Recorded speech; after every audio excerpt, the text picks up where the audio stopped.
আপনি একজন গর্বিত বীর মুক্তিযোদ্ধা, বীর বিক্রম। আমিও ক্ষুদ্র একটি শহীদ পরিবারের সন্তান। তখন যারা আমরা বিরোধী দলে ছিলাম, এর নির্মম ভিকটিম তারাই হয়েছিলাম। এই আন্দোলনে যারা নেতৃত্ব দিয়েছেন তারা সৌভাগ্যবান। আমি আরেকবার তাদেরকে অভিনন্দন জানাই।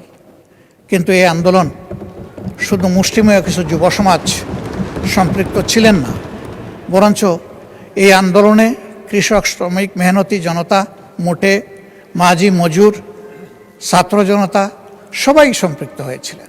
বাংলাদেশ আমাদের সকলের। পর্যায়ক্রমে কেউ না কেউ এই দেশের শাসনভার পরিচালনা করবেন, এটাই স্বাভাবিক। একটি গণতান্ত্রিক রাষ্ট্র যেখানে কোনো রাজতন্ত্র থাকে না, সেখানে বংশ পরম্পরায় শাসনেরও ব্যবস্থা থাকে না। জনগণের ভোটের মাধ্যমেই সরকার গঠিত হয় এবং সেই গঠিত সরকার দেশ পরিচালনা করে। দুঃখের বিষয়, অতীতে জনগণের ভোটে নির্বাচিত হওয়া সত্ত্বেও জনগণের ভোটের অধিকার বারবার খর্ব করা হয়েছে, কোনো কোনো ক্ষেত্রে হত্যা করা হয়েছে। প্রথম যে সরকার গঠিত হয়েছিল তারা জনগণের ভোট পেয়েই নির্বাচিত হয়েছিলেন, কিন্তু আমরা সেখানে লক্ষ্য করলাম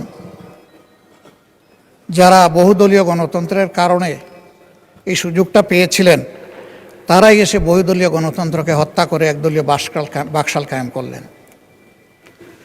৭২ যে সংবিধান ছিল, এই সংবিধান তার অনেকটুকু এখানে হারিয়ে ফেলে। যখন একদলীয় কোনো শাসন ব্যবস্থা কোনো দেশে সাংবিধানিকভাবে স্বীকৃত হয়ে যায়, কার্যত সেই দেশে জনগণের ভোটের আর বড় কোনো মূল্যায়ন থাকে না।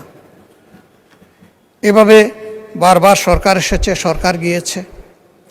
সর্বশেষ ২০০৯ সালে যারা সরকার গঠন করেছিলেন, ৮ সালের একটা বোঝাপড়ার নির্বাচনের মধ্য দিয়ে তারা দেশে কি করেছেন তার জ্বলন্ত সাক্ষী আজকের এই সংসদ। আমি সেদিনও বলেছিলাম, আমার ধারণা ফ্যাসিস্ট সরকারের হাতে নির্যাতনের শিকার হননি এমন বোধহয় কোনো সদস্য এখানে নেই। কেউ হয়েছেন বারবার, কেউ হয়েছেন হয়তো একবার, যারা সৌভাগ্যবান। অনেকেই দেশেই থাকতে পারেননি। নির্যাতনের ভয়াবহতা এতটাই ভারী ছিল যে তারা নিজ জন্মস্থানের মাটি আঁকড়ে ধরে থাকতে পারেননি। এ দীর্ঘ সময় ধরে ১৫.৫ বছর জাতির উপর প্রচণ্ড দুঃশাসন চাপিয়ে দিয়ে তাণ্ডব চালানো হয়েছে। অসংখ্য মায়ের বুক খালি হয়েছে, বোনেরা বিধবা হয়েছে, শিশুরা এতিম হয়েছে। অসংখ্য লোককে গুম করা হয়েছে। গুমের শিকার ২৩৫ জন লোক এখনও তাদের আপনজনের কাছে ফিরে আসেননি।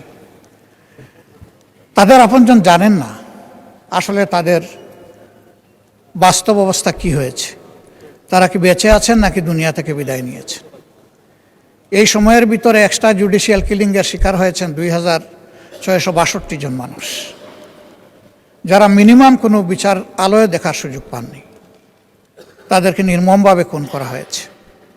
কার্যত তখন যারা আমরা বিরোধী দলে ছিলাম, এর নির্মম ভিকটিম তারাই হয়েছিলাম। এ সমস্ত পরিবারের কাছে আজকে আমাদের কোনো জবাব নেই। এই আন্দোলনে যারা নেতৃত্ব দিয়েছেন তারা সৌভাগ্যবান। আমি আরেকবার তাদেরকে অভিনন্দন জানাই।